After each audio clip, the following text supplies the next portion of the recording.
यज्ञ से ना जो जीवनीय तत्व है वो बढ़ जाता है, जिसको जीवनीय शक्ति, जिसको इम्यूनिटी बोला जा रहा है, वो हर जीव में है।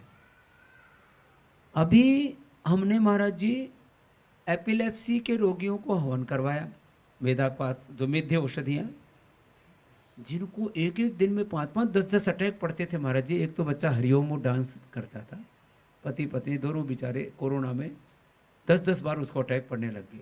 उसने योगग्राम में आकर के खाली हवन कुंड के साथ बैठ करके 8-8, 10-10 घंटे हवन किया, उसके वो एक दिन भी उसको अटैक नहीं आया और वापस वो अपना डांस का काम करना चाहिए। एक दिन तो मैंने पूरे बड़े बड़े केस स्टडी पूरी उसके साथ 4-4 बार जिनको सीवियर हार्ट अटैक आ चुका था, डॉक्टर बोले अब तो डेड हो गए, उनको घर में ले आए और उनको अपने अर्जुन की छाल और हृदयामृत वो यज्ञ की उसमें डाल करके उसका धूम दिया। धूम चिकित्सा बोलते हैं, धूम, धूम्र जो धुआं, धूम चिकित्सा। धूम्र का अर्थ वो दूसरा भी हो गया आजकल, सुट्टे लगाते रहते हैं। तो वो धूम चिकित्सा यज्ञ का जो धूम्र होता है, जो ये उठ रहा है अभी जिससे, अब ये यज्ञ का जो धूम्र है महाराज जी, इसकी गति के ऊपर अभी पूरा शोध तो नहीं हुआ, कम से कम 100-200 किलोमीटर तक इसका असर होता है। इतना दूर तक 100-200 किलोमीटर तक वो हार्ट अटैक उसका ठीक हो गया, वो बुढ़िया जिंदी।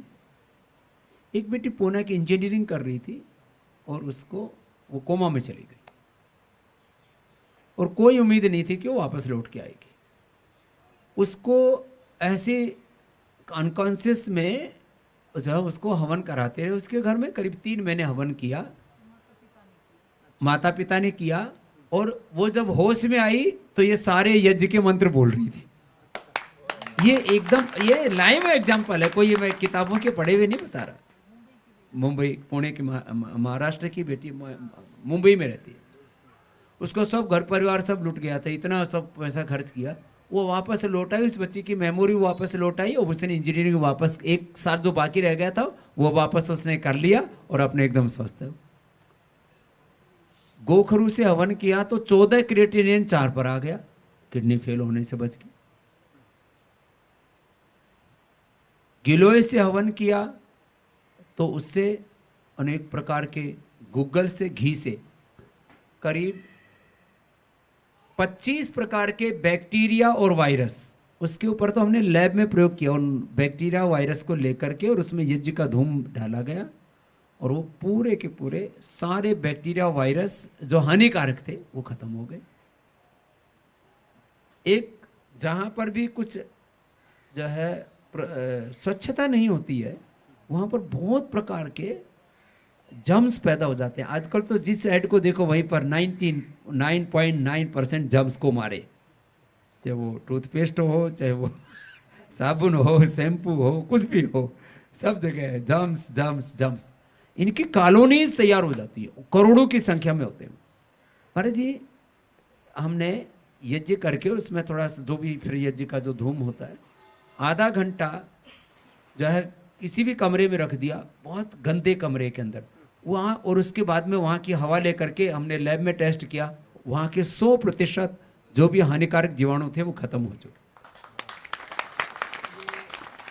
ये सारे लैब में किए, अपने PRI की अपनी लैब है, वहाँ पतंजलि रिसर्च इंस्टीट्यूट्स के डॉक्टर्स ने, ये तो कुछ ऐसे जो जिसको आंखों से देख सकते हैं वो बातें बता रहा हूँ, नहीं तो बहुत घरों में इस तरह के जो अनहेल्दी जो बैक्टीरियाज पैदा हो जाते हैं। हाँ महाराज जी, मैंने भी कोई 10 दिन पहले एक लेख पढ़ा था, मैंने अपने स्कूल के टीचर्स के साथ शेयर भी किया था।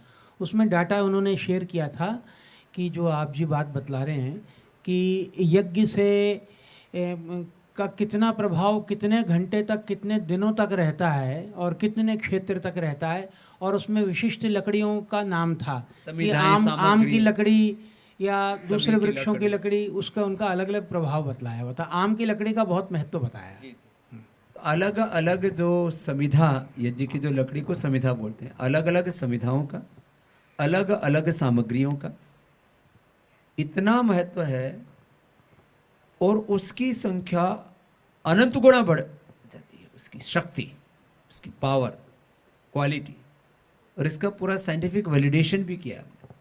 तो ये तो कुछ उपयोग बता रहा हूँ कि औषधीय उपयोग एक हुआ, उससे ऊर्जा कितनी बढ़ती है। यज्ञ में जब यज्ञ करते हैं, योग करते हैं, ध्यान करते हैं ना, तो अभी अपने एनपी सिंह जी भी काफी अध्ययन करते रहते हैं, तो मेरे से बता रहे थे 10 करोड़ से ज्यादा सात्विक ऊर्जा तरंगें, डिवाइन एनर्जी फील्ड एक क्षण में तैयार होता है। कितने में? एक क्षण, एक सेकंड में